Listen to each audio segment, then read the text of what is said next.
Commissioner Gordon, Bane has escaped.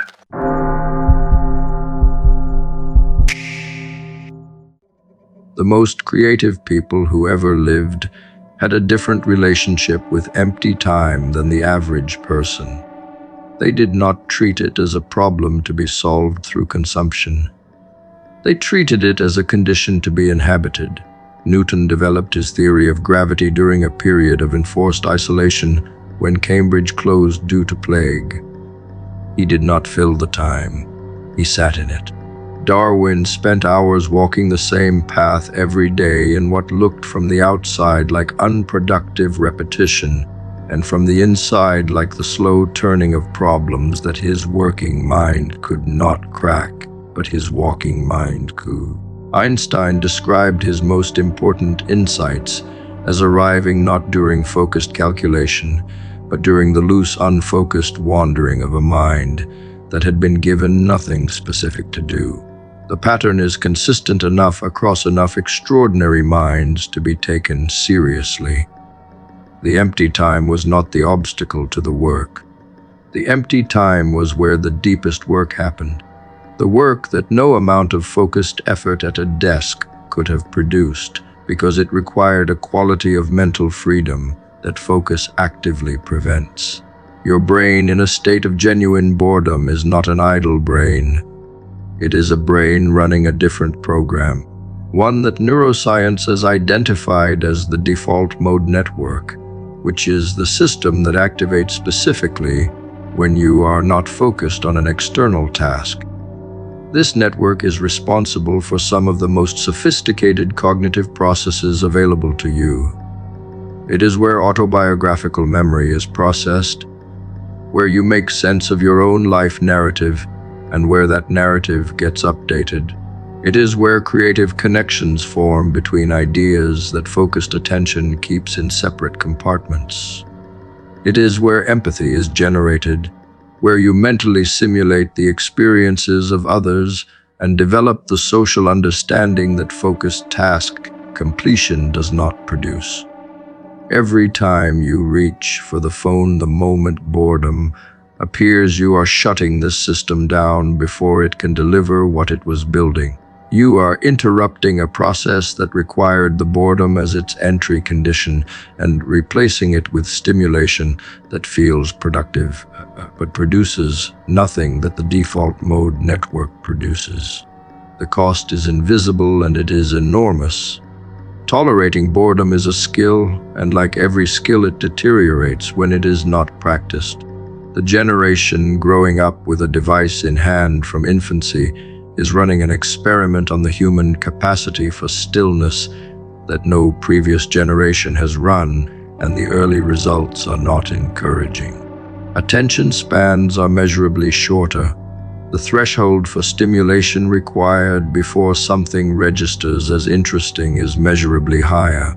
The capacity to sit with a single difficult problem for long enough to actually solve it is measurably reduced. None of this is a moral failing in the people experiencing it. It is the predictable result of a muscle that has not been exercised. And like any muscle, it can be rebuilt through deliberate practice. The practice is uncomfortable in exactly the way that returning to the gym after a long absence is uncomfortable. The first sessions of genuine stillness, of sitting with the boredom without reaching for the escape, feel pointless and slightly agonizing. But the capacity grows, the threshold for discomfort rises, and what felt unbearable at 10 minutes starts to feel navigable at 30 and productive at an hour. The ideas that will change your life are not available on any platform you currently use. They are not in the feed. They are not in the podcast or the video or the article or any other form of incoming information that you consume through a screen. They are in you, assembled from everything you have already experienced and learned and felt and wondered about, waiting for a moment of sufficient stillness to surface. Every person who has ever had an insight that genuinely altered the direction of their life will tell you, if they are honest, that the insight did not arrive during a period of intense, focused consumption. It arrived in the gap, in the shower, on the walk, in the sleepless hour at 3 in the morning, when the mind was finally free of its agenda and could wander into the territory where the real question lived. You cannot manufacture those moments by trying harder. You can only create the conditions for them, which means protecting empty time with the same seriousness that you protect your most important appointments. The idea that changes everything needs a quiet room to arrive in. You did not choose where you started. Nobody does. The family that shaped your first understanding of what the world was and how it worked was not selected from a catalog. The neighborhood that told you what was possible for people like you was not something you applied for. The teachers who either expanded your sense of what you were capable of or quietly confirmed the ceiling that the environment had already suggested were not hired by you. The beliefs that got installed in the first decade of your life about money, about safety, about what people like you do and do not do, arrived before you had any capacity to evaluate them, before you had language sophisticated enough to question them, before you had enough experience of the world to know that the small portion of it you were born into was not the whole thing. All of that happened to you. The programming ran before you knew you were being programmed, and none of it is your fault. But here is where the accounting shifts. The moment you become aware that the programming exists, the moment you can see the operating system running underneath your choices and your reactions and your beliefs about what is available to you, that moment changes everything.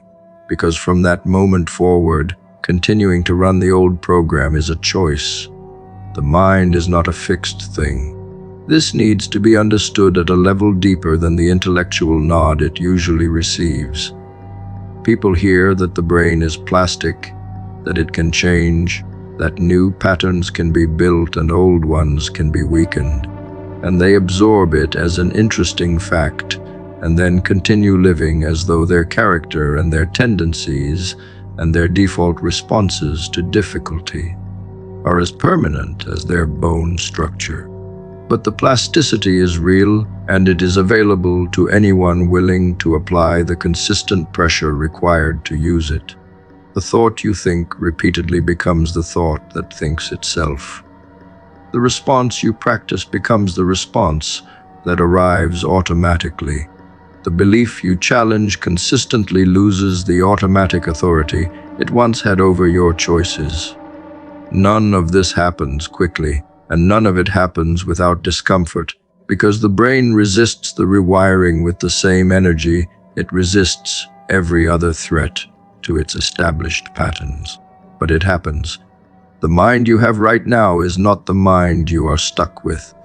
It is the mind you have built so far, and building continues for as long as you are willing to do the work.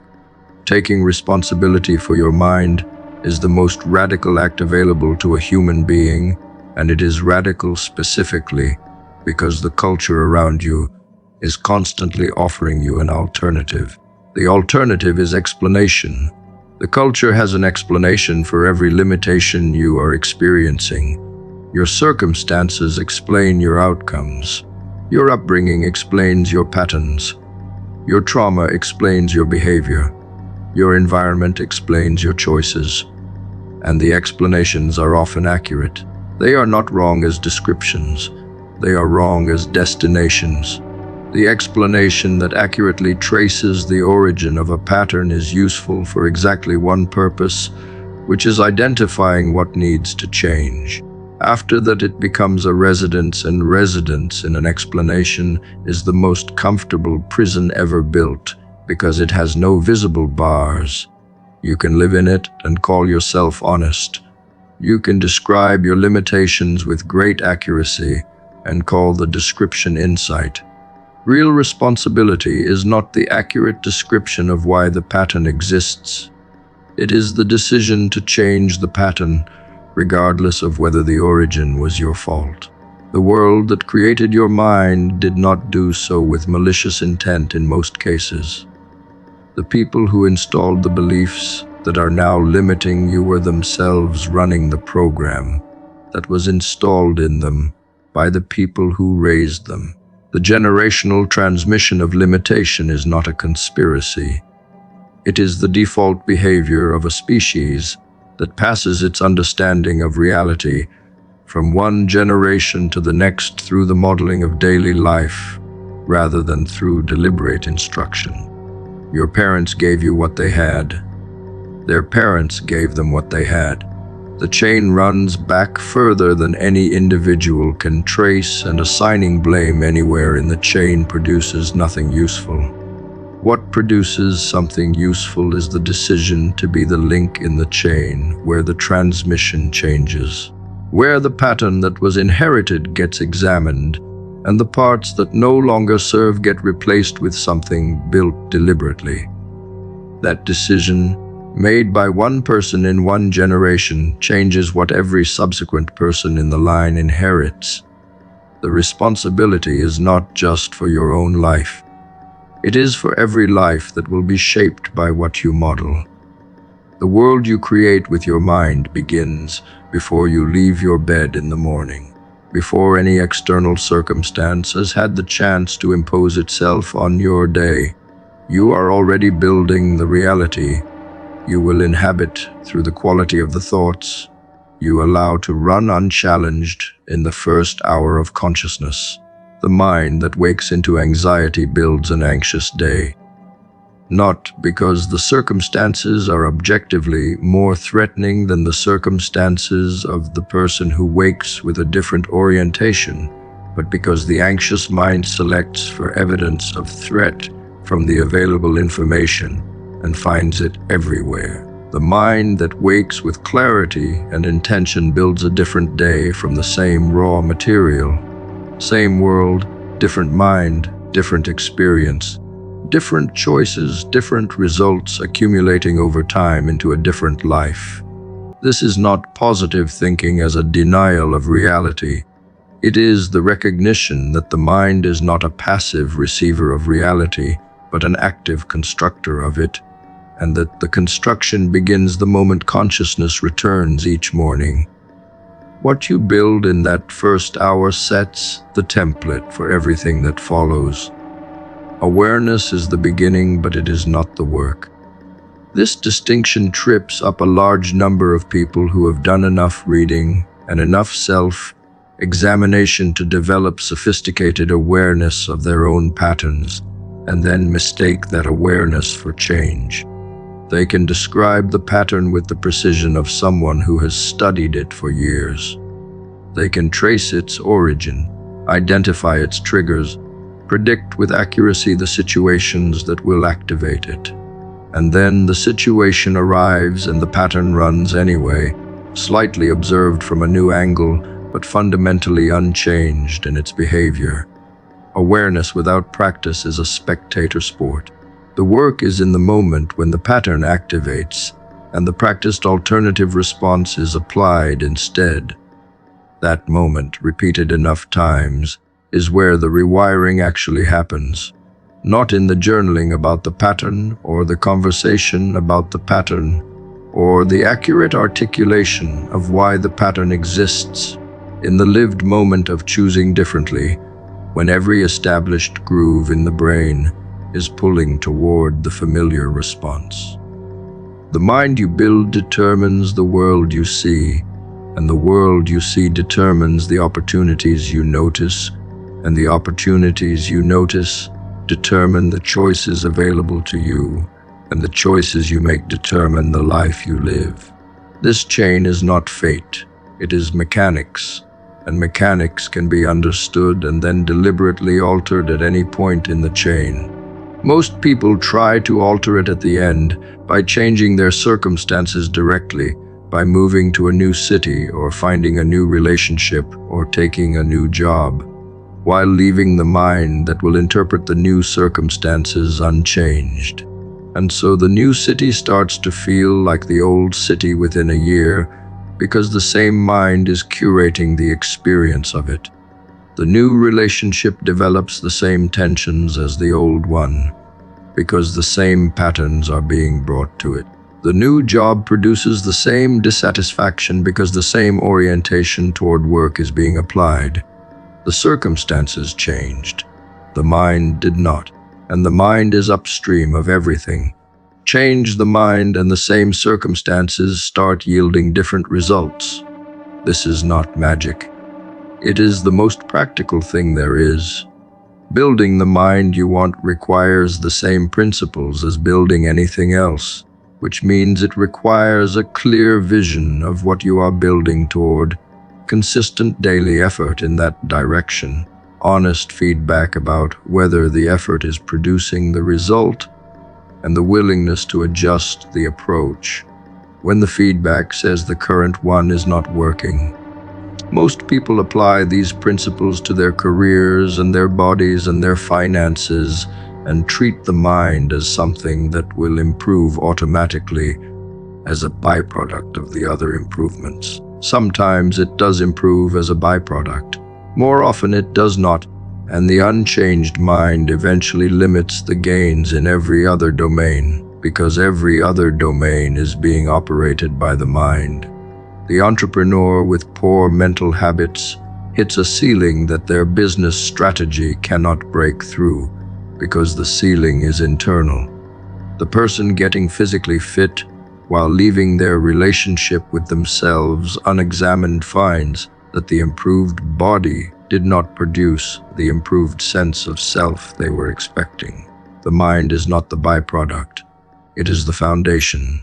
Build it deliberately or build everything else on sand.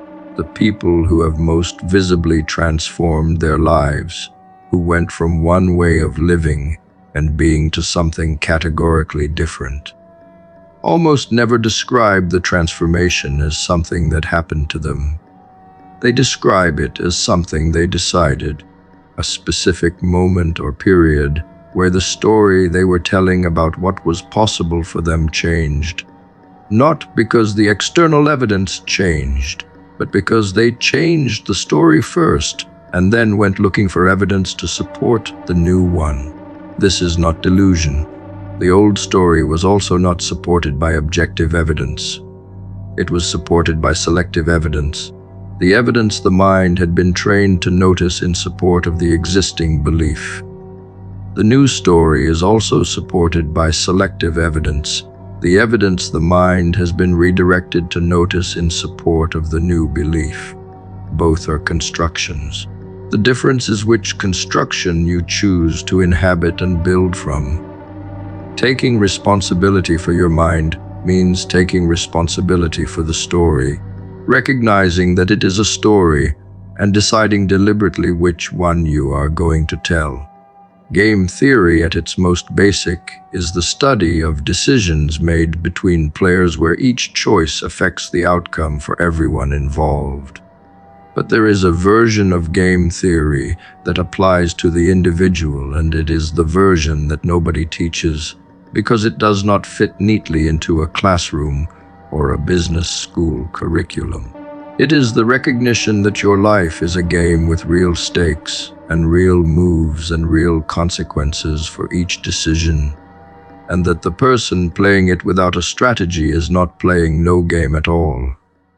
They are playing the default game, which is the one the environment designed for them, with moves that produce outcomes the environment intended rather than outcomes the individual chose. The state of boredom is where this becomes most visible and most useful, because boredom is the moment when the default game has run out of moves to offer and the player is left with nothing but their own capacity to generate the next one. Most people experience this as discomfort. The person who understands game theory experiences it as an opening. The board is clear. No one is dictating the next move. The question is whether you have the presence of mind to recognize that and the courage to place a piece somewhere new. The first principle of applying game theory to creation in boredom is understanding that the empty state is not a losing position. Most people treat boredom as a deficit, as something that needs to be corrected through the addition of stimulation. But in the game of building a meaningful life, the empty state is one of the strongest positions available. It is the position of maximum optionality. When the schedule is full and the stimulation is constant and every hour is spoken for by something that demands a response, your moves are constrained by the existing structure. The bored state has no such constraints. Every direction is available. Every idea that surfaces can be followed without the friction of a competing obligation pulling in the other direction. The strategic player looks at that position and feels the specific excitement of someone who has been given a completely open board. The untrained player looks at the same position and reaches for the nearest distraction to close it back down. The difference between those two responses is the difference between a life that creates from its empty moments and a life that consumes through them. The game has multiple players, even when you are playing it alone, and understanding who they are changes how you use the bored creative state. The first player is the version of you that exists right now with your current skills and your current limitations and your current understanding of what you are capable of making. The second player is the version of you that could exist at the end of a sustained period of creation, someone with different skills, different evidence of capability, different options available because of what the making produced. The third player is the audience, the people who will encounter what you made and be changed in some small or large way by the encounter. These three players are all affected by what you do with the empty time. When you fill the boredom with consumption, the first player stays unchanged. The second player never appears, and the third player never receives anything.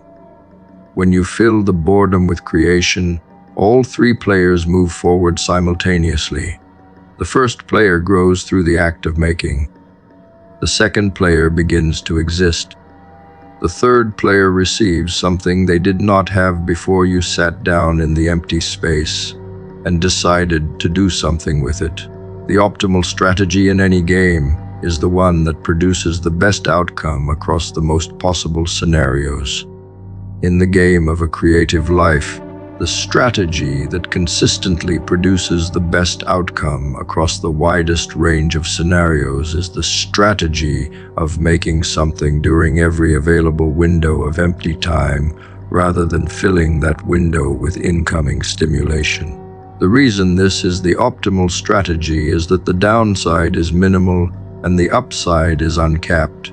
If you sit in the boredom and create something that turns out to be bad, you have lost the time you would have spent consuming anyway, and you have gained the experience of having made something, which is itself a form of progress regardless of the quality of the output. If you sit in the boredom and create something that turns out to be good, the upside extends as far as the quality of the thing can carry it, which in the current world with the current distribution tools is further than any previous generation could have imagined.